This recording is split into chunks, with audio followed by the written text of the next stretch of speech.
semana passada, nós iniciamos uma série de meditações no texto de 2 Timóteo, acerca do seguinte tema: força em tempos difíceis.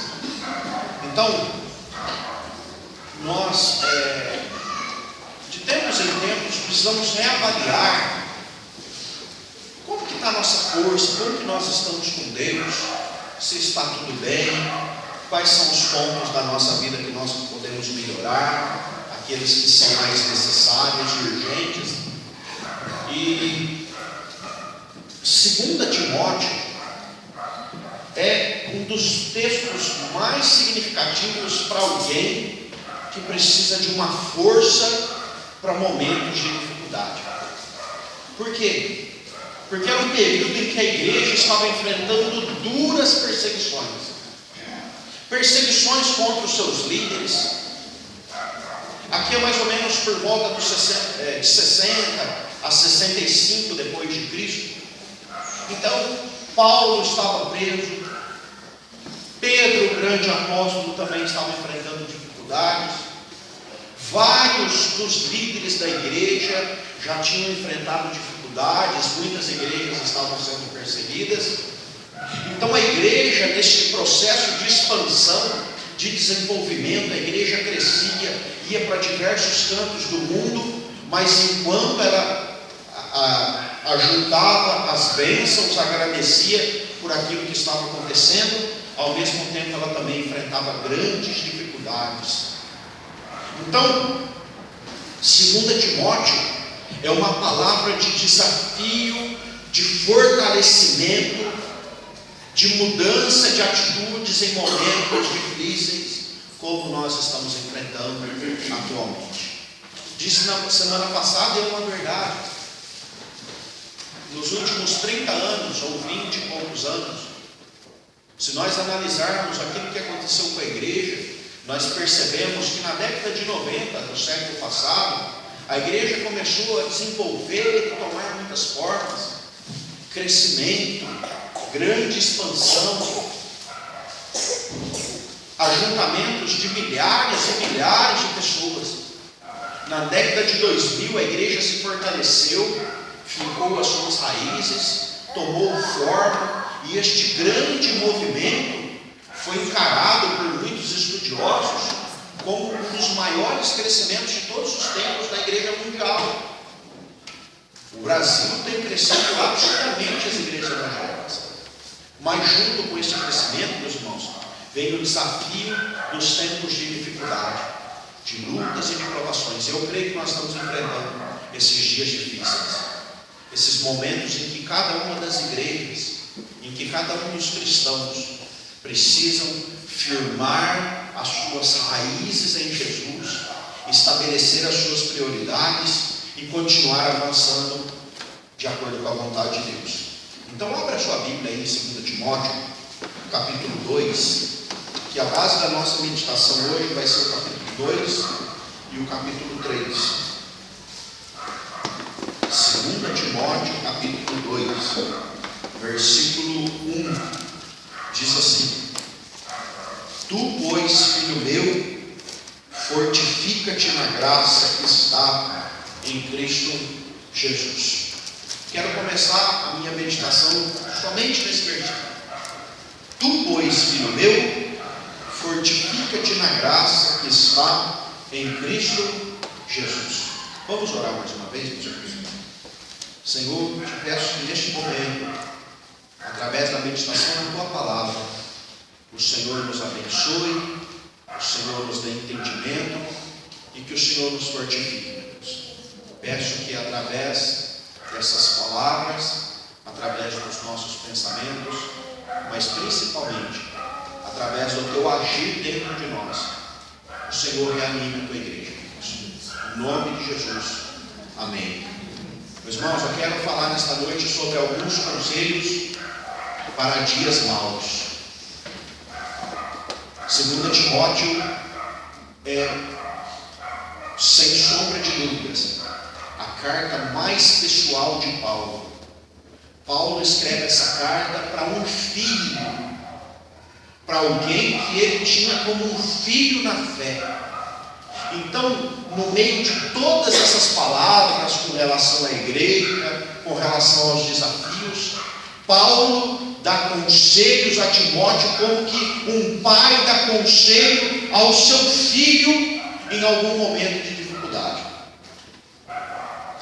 A primeira recomendação que Paulo dá a Timóteo aqui no versículo 1 é: tu, pois, filho meu, fortifica-te na graça que está em Cristo Jesus. Meus irmãos, nos momentos maus, nos momentos de dificuldade, nos momentos de temor, nos momentos de ansiedade, existe uma diferença entre aqueles que enfrentam os seus problemas ou aqueles que são envolvidos pelos seus problemas. A sua força, o quanto essa pessoa está disposta a se fortalecer, se preparar, enfrentar de frente as suas lutas, pelejar, sabendo que as dificuldades, sabendo que os problemas vêm, mas que o Filho de Deus é fortalecido pelo Senhor para enfrentar as suas dificuldades e ser vitorioso nelas. Meus irmãos, nós sabemos que quando nós vamos sendo envolvidos por problemas e dificuldades, a tendência natural do homem, em vez de fortalecer, é se enfraquecer, é esgotar as suas energias, é enfrentar as lutas e se sentir cabisbaixo. Nós sabemos que num momento de doença na família, num momento de instabilidade financeira como nós estamos vivendo, num momento em que existe perseguição, existe insegurança, as pessoas, a tendência natural delas é se fecharem, tentarem se esconder, quando na verdade o servo de Deus é chamado a se fortificar na graça que está em Cristo Jesus. Meu irmão, minha irmã, é sabido que os tempos que nós estamos vivendo são duros, são difíceis, são maus. Então eu quero te desafiar com este primeiro conselho que Paulo dá a Timóteo: fortifica o seu coração, meu irmão, minha irmã, fortifica a sua vida.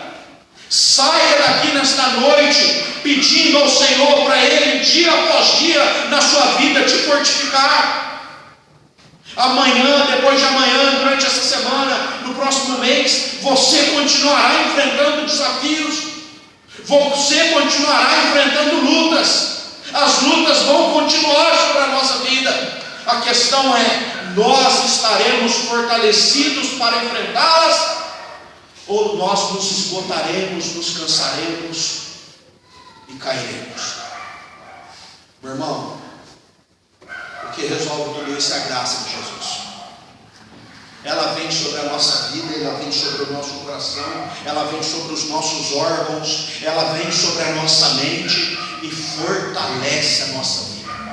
Existem alguns exemplos que Paulo dá aqui para Timóteo, e ele vai falando assim, a partir do versículo 2: o que da minha parte ouviste através de muitas testemunhas, e isso mesmo transmite a homens fiéis e também idôneos, para instruir aos outros.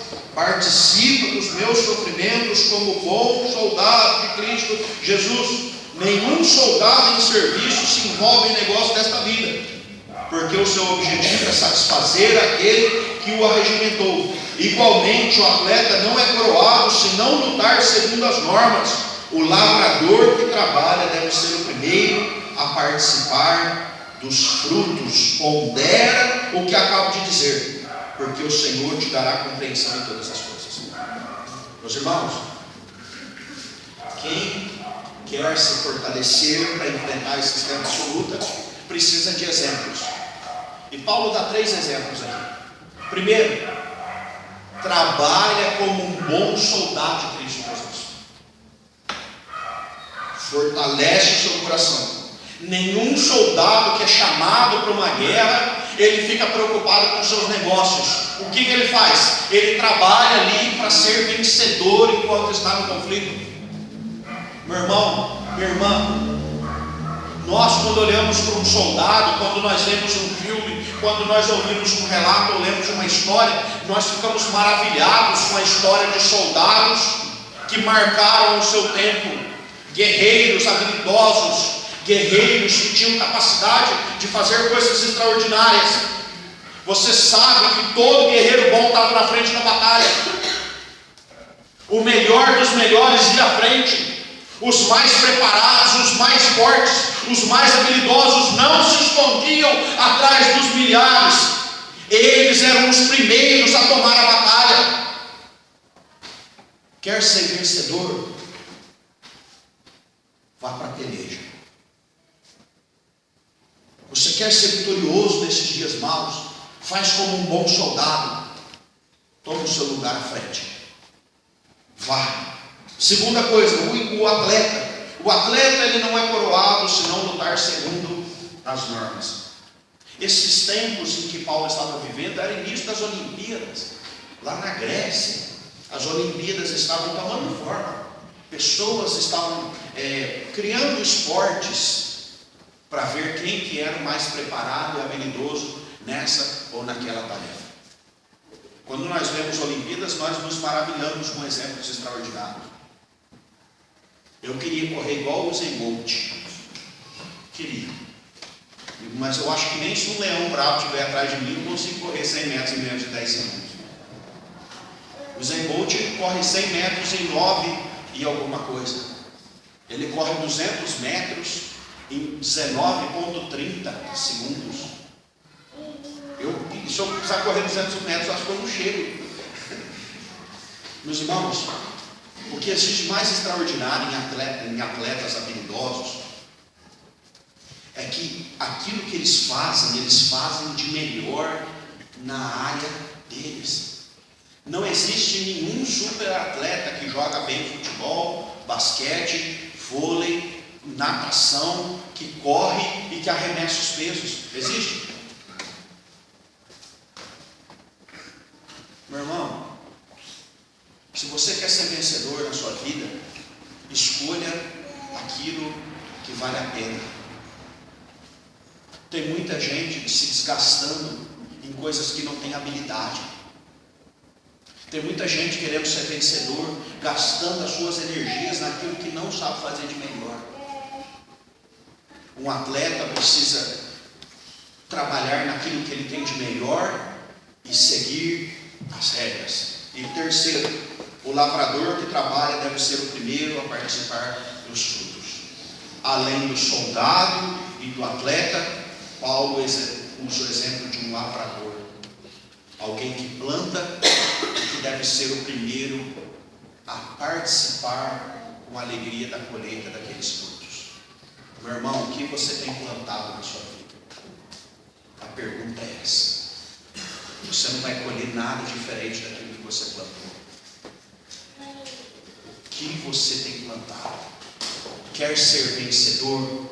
Quer enfrentar os dias maus com bênçãos vindas da parte de Deus?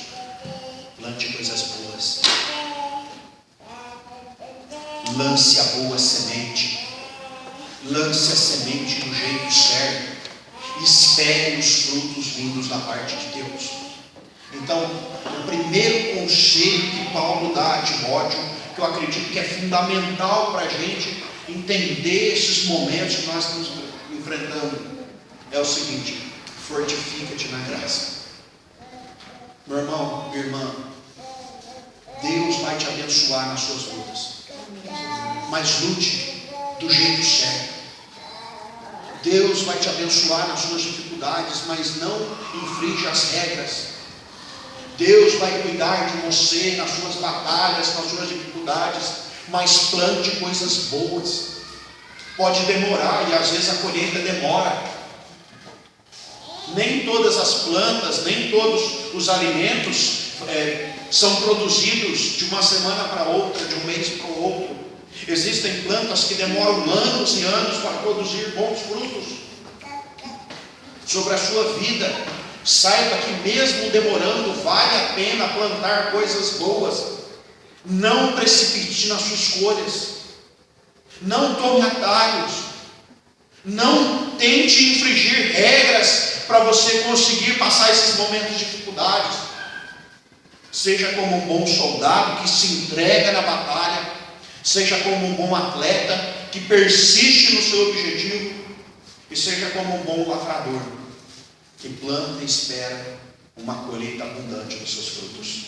Existe uma palavra de Deus maravilhosa que eu li essa semana num site de um pastor presbiteriano chamado Jeremias Pereira, e ele dizia aquela palavra que a igreja, que os servos de Deus pode abençoar, que uma semente possa germinar e dar frutos a 30, a 60 e a 100.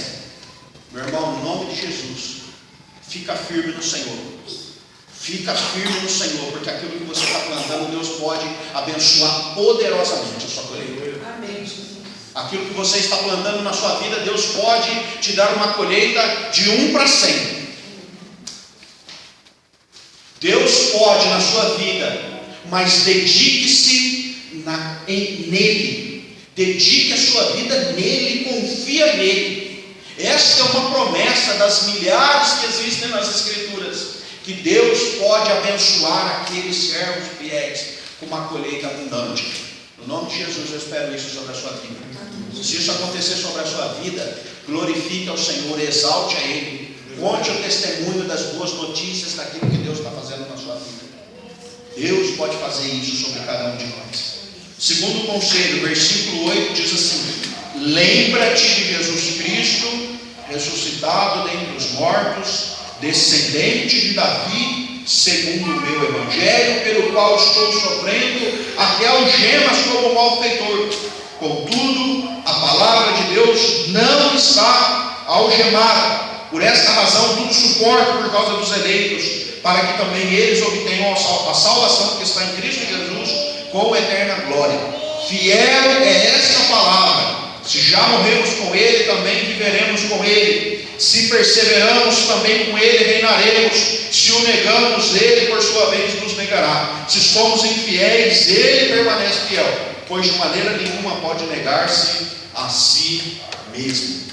Meus irmãos, no versículo 8, Paulo fala para Timóteo: lembra-te de Jesus Cristo. Lembra-te de Jesus Cristo. Eu acredito que essa palavra tem muito mais a ver com o nosso tempo do que nós estamos imaginando. Porque por um lado, o evangeliquez está crescendo, por um lado as nossas igrejas estão crescendo, por um lado muita coisa boa está vindo. Mas, meus irmãos, também por outro lado, nós estamos nos esquecendo de muita coisa de Cristo. Meus irmãos, seria tudo tão mais fácil de enfrentar as dificuldades, as lutas da vida. Seria tudo tão mais fácil dentro da nossa casa, dentro do nosso trabalho, nos desafios que nós temos, se nós nos lembrássemos de tudo aquilo que Jesus fez, faz e prometeu que vai fazer. Irmãos, a maior dificuldade da igreja no tempo que nós estamos vivendo é que muitas nossas igrejas, Jesus está do lado de fora batendo a porta. Em muitos dos nossos projetos tem muito mais de nós do que de Cristo. Meus irmãos, nós estamos acomodados. Nós não nos lembramos da comissão de Jesus e de por todo mundo e pregar o evangelho a toda criatura. Meus irmãos, quantas das vezes nós nos esquecemos do mandamento de Jesus, que ele fala: aquele que tem os meus mandamentos e os guardas, este é o que me ama. Quantas vezes na hora do louvor, na hora de uma palavra, na hora da oração, nós dizemos que amamos Jesus, mas os seus mandamentos nós não guardamos. Meus irmãos, Jesus Cristo disse assim lá em João: nisto conhecerão se sois meus discípulos, se tiverdes amor uns para com os outros.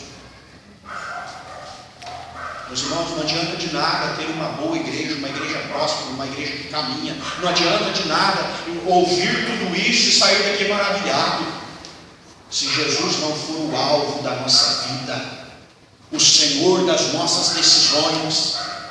Se Jesus Cristo não for aquele que faz os meus olhos brilhar, se Jesus Cristo não for aquele que faz o meu coração palpitar, se Jesus Cristo não for aquela força que me levanta de manhã, se Jesus Cristo não for aquele que me sustenta, aquele que me guarda, aquele que me protege, aquele que me sustenta, tanto que nós estamos fazendo por uma causa, mas infelizmente nesse processo, muitas vezes nós temos feito mais por nós, para nós, do que dele para ele. Igreja, nesses tempos duros, nesses tempos maus, a igreja vai sendo peneirada, a igreja vai sendo desafiada a se lembrar de quem é quem nos fortalece, quem é que nos amou, quem é que cuida de nós, para aquele que nós trabalhamos e servimos como igreja. Nenhum de nós está aqui para fazer o nome da igreja presbiteriana bem sucedida. Nenhum de nós está aqui para fazer o ministério do pastor Alain bem sucedido. Nenhum de nós está aqui para fazer o nome da minha família bem visto. Meus irmãos, como igreja, todos nós estamos aqui para glorificar o Senhor dela, que é Jesus Cristo. Se nós não lembramos que Ele é quem move o nosso coração, se nós não lembramos que foi Ele quem me chamou das trevas para a sua luz, se nós não lembramos que Ele nos dá trabalho, que Ele nos dá vocações, e para isso nos capacita com muitos e muitos dons, nós perdemos o rumo das coisas.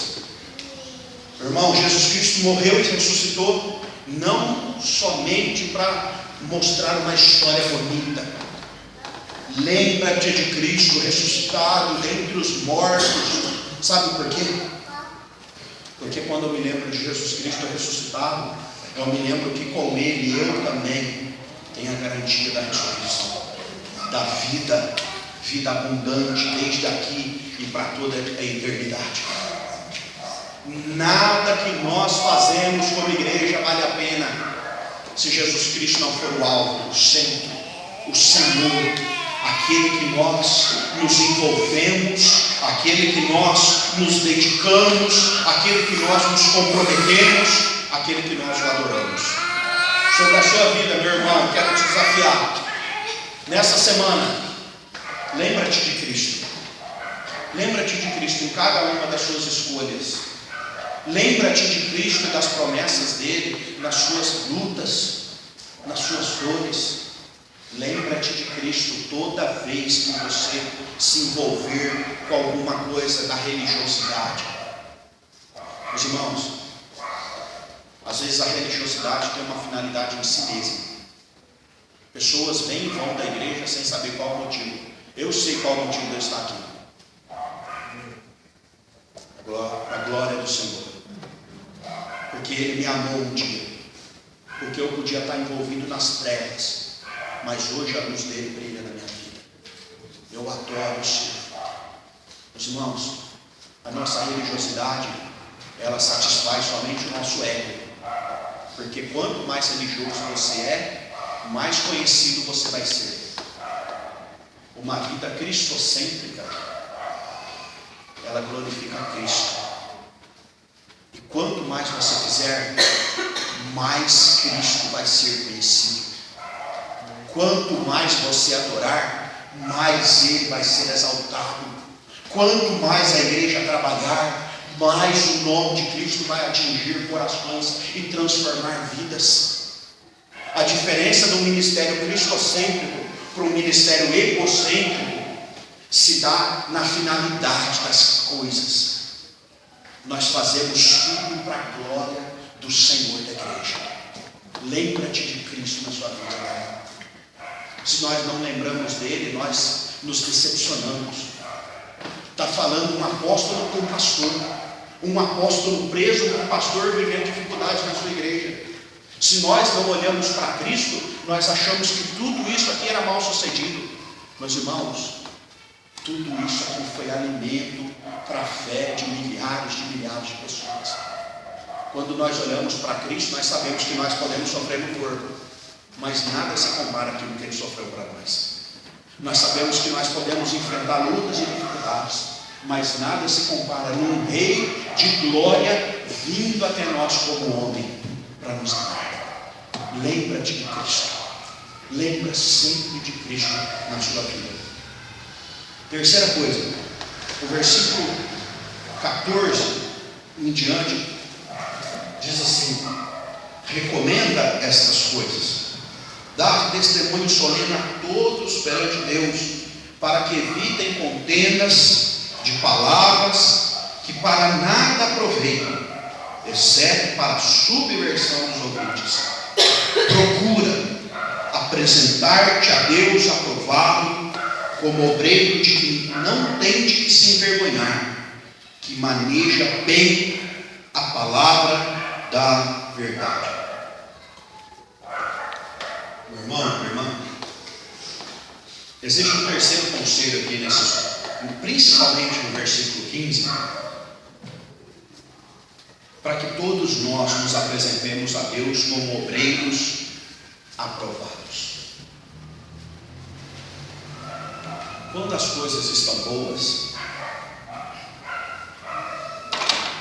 a gente tem desperdício.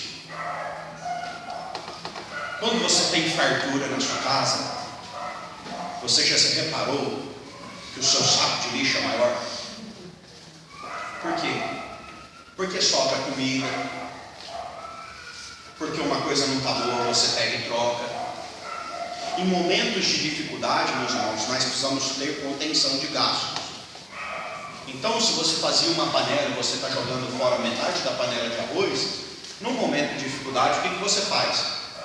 Você diminui o arroz, você diminui a mistura, você vai diminuindo as coisas. Meus irmãos, em tempos difíceis, a igreja também vai sendo enxugada. Se por um lado, milhares de pessoas, num momento de grande alegria e festa, vão se apresentando para serem pastores, missionários, obreiros, para serem presidentes de sociedades, para trabalhar como professores, para trabalhar como isso, como aquilo, em tempos de dificuldade, os números vão chegando. Meus irmãos, todos nós somos desafiados a nos apresentarmos como obreiros aprovados diante de Deus. Um obreiro que não tem do que se envergonhar. O versículo 21 diz assim: assim pois, se alguém a si mesmo se purificar desses erros, será utensílio para honra, santificado e útil a seu possuidor, estando preparado para toda boa obra. Então a igreja do Senhor é desafiada nesses momentos de luta a se apresentar como vasos de honra. Paulo vai falar aqui que uns eram criados para desonra e outros eram criados para honra. Meu irmão, lá na sua casa você não usa o mesmo balde que você usa para lavar o chão, você não usa esse mesmo balde para pegar comida, para pegar água para fazer comida, usa? Ainda bem. Existem os utensílios separados para se pegar uma água para lavar o chão, e existe um outro utensílio separado para se pegar uma água para fazer uma comida. Meus irmãos, assim é com a vida do cristão também. Nós somos diferentes desse mundo podre que está aí fora. Nós fomos chamados para sermos pessoas honradas diante de Deus, obreiros aprovados, gente que está aqui e que em qualquer momento que Deus chamar está pronta para o trabalho. Meu irmão, minha irmã, nós não podemos nos acomodar e conformar com tudo isso que está acontecendo ao nosso redor e não nos prepararmos e nos santificarmos. Na sua vida, nesses momentos de luta, de dor, sempre se apresente a Deus aprovado. Eu sei que às vezes nós erramos e falhamos, mas meus irmãos, Nós temos a nossa essência diferente. Você foi tirado do mundo por Deus e foi colocado numa posição de honra. Você foi separado dentre milhares de pessoas para ser instrumento de honra nas mãos do nosso Deus Santo. Você foi chamado para ser útil, consagrado, que a palavra santificado significa exclusivo, só para Ele. Paulo dá um alerta para a igreja: evitem discussões, falatórios, evitem coisas que vão prejudicar vocês. Apresentem-se aprovados, capacitados. Existem momentos, diz esse texto aqui, que o servo, no versículo 24, diz assim: ora, é necessário que o servo do Senhor não viva a contender-se, sim, deve ser brando para com todos, apto para ensinar, paciente, disciplinando com mansidão os que se opõem, na expectativa de que Deus lhes conceda não só o arrependimento para conhecerem plenamente a verdade, mas também o retorno à sensatez, livrando-se eles dos laços do diabo, tendo sido feito cativo por ele, para cumprirem a sua vontade. Meus irmãos, existem momentos sim em que a igreja precisa corrigir, orientar, purificar, mas nós sabemos qual é a nossa essência. Nós somos chamados um povo de propriedade exclusiva de Deus. É isso que você é. Lembre-se sempre disso. Lembre-se que você foi separado. Lembre-se que você foi tirado da podridão. Lembre-se que você foi separado para a exclusividade do Senhor. Isso tem um preço. O preço da santidade, o preço da correção, o preço do caminho correto. Mas, meus irmãos, no meio desse preço também existe uma graça abundante do Senhor, que nos corrige como Pai amoroso. Hoje é dia dos pais lá nos Estados Unidos. Agosto é dia dos pais no Brasil. E como pai novo, eu tenho aprendido dia a dia o quanto é maravilhoso amar alguém do seu próprio sangue. Irmãos, nós não éramos família de Deus, nós éramos rebeldes. O Senhor nos trouxe para os seus braços quando nós não tínhamos nada para oferecer para Ele.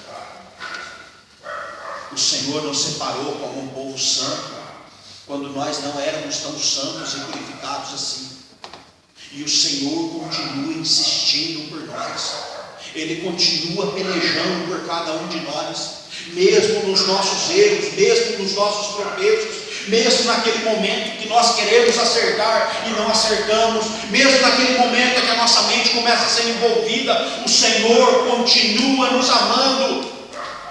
Ele vai até as últimas consequências para resgatar os seus filhos amados, os seus vasos de honra. Quero te dizer essa palavra: lembre-se quem você é. Se você está junto com esse povo consagrado, povo exclusivo, povo de Deus, glória a Deus por isso. Continue se santificando e se preparando. Se você está meio longe, eu quero te dizer que Deus não vai desistir de você. Ele te fez para ser vaso de honra. Ele te fez para ser parte desse povo exclusivo dele. Nós podemos continuar crendo nessa promessa gloriosa para nós e para a igreja. Para encerrar, 2 alertas que Paulo dá aqui no capítulo 3. 2 alertas gravíssimos. O primeiro deles: fuja da corrupção ao seu redor. O capítulo 3, dos versículos 1 a 9, Paulo vai falar desses tempos difíceis. Nós estamos vendo tempos em que homens serão egoístas, avarentos, jactanciosos, arrogantes, blasfemadores, desobedientes aos pais, ingratos, irreverentes, desafeiçoados, implacáveis, caluniadores, sem domínio de si, cruéis, inimigos dos bens, traidores, atrevidos, infatuados, mais amigos do prazer do que amigos de Deus, tendo forma de piedade, negando-lhe, entretanto, o poder. Meus irmãos, nós estamos vivendo esse tempo. Paulo fala assim: foge destes. Foge destes. Meus irmãos, nós, igreja do Senhor, precisamos fugir, afastar, nos desviar de toda essa corrupção, de todo esse pecado, de todos esses erros que estão nos cercando. A pessoa olhar dentro de uma igreja, ela não pode ver mais do mesmo, igual aquilo que está fora. Meu irmão, alguém que pisa dentro deste lugar deve ver pessoas que estão buscando essa santidade, fugindo, se desviando de tudo aquilo que está nos cercando. Manter a nossa vida diante do Pai. Meu irmão, o filho não pode agradar daquilo que o Pai não se agrada. Se o nosso Deus abomina, abomine também.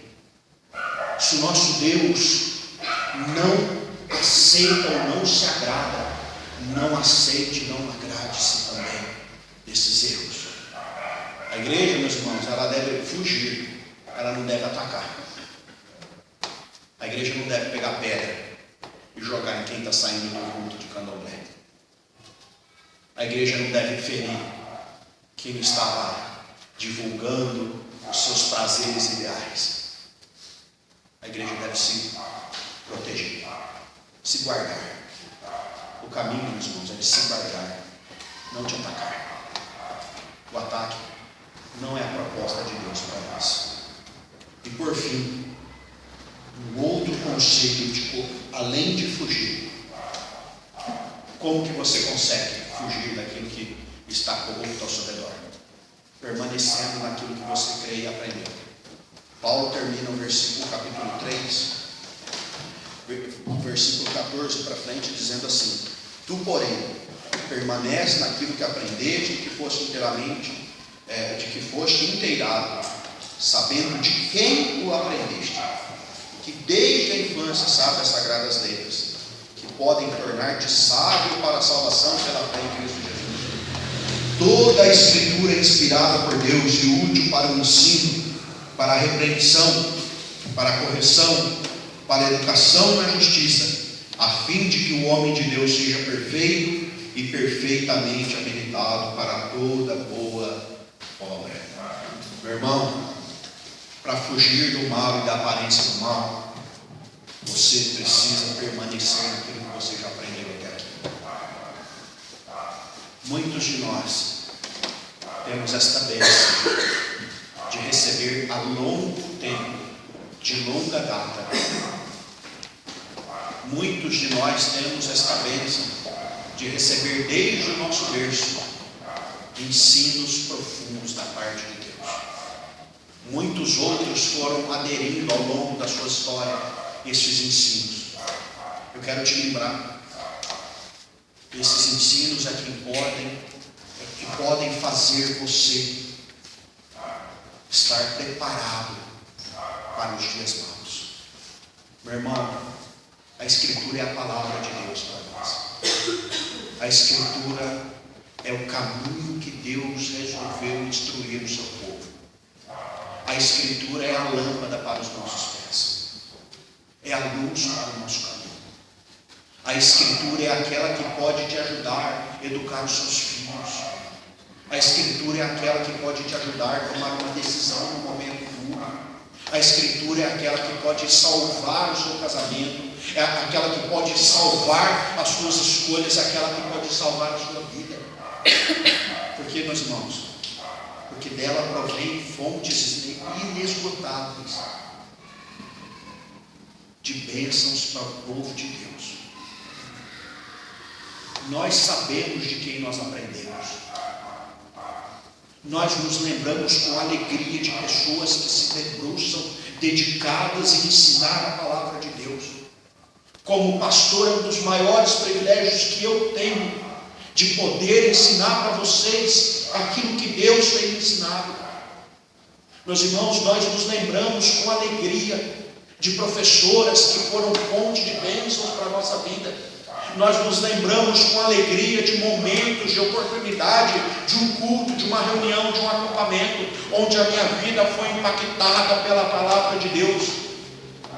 Lembre-se sempre de quem você tem aprendido. Sabe por quê, meus irmãos? Porque através das Escrituras o Senhor tem fortificado o seu povo para os dias duros. Lembre-se disso.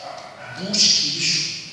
E mais importante de tudo, permaneça nisso. Permaneça. Meus irmãos, não é tempo de novidade nenhuma para nós. É tempo de permanecer naquilo que nós estamos aprendendo. Não é tempo de nada novo. O pastor Alain vai trazer uma nova invenção aqui. O pastor Alain vai trazer uma nova palavra. O pastor Alain vai trazer um novo mover para a igreja, meus irmãos. Em tempos difíceis, nós precisamos permanecer naquilo que nós estamos aprendendo. Firmar as nossas raízes. Jogar as nossas âncoras e esperar a tempestade passar. Enfrentando os desafios, enfrentando as lutas, sendo fortificados pela graça, lembrando de Jesus na nossa vida sempre, procurando nos apresentar aprovados, nos fugindo do que é mal, permanecendo no Senhor. Quero orar pela sua vida nesse momento. Feche seus olhos.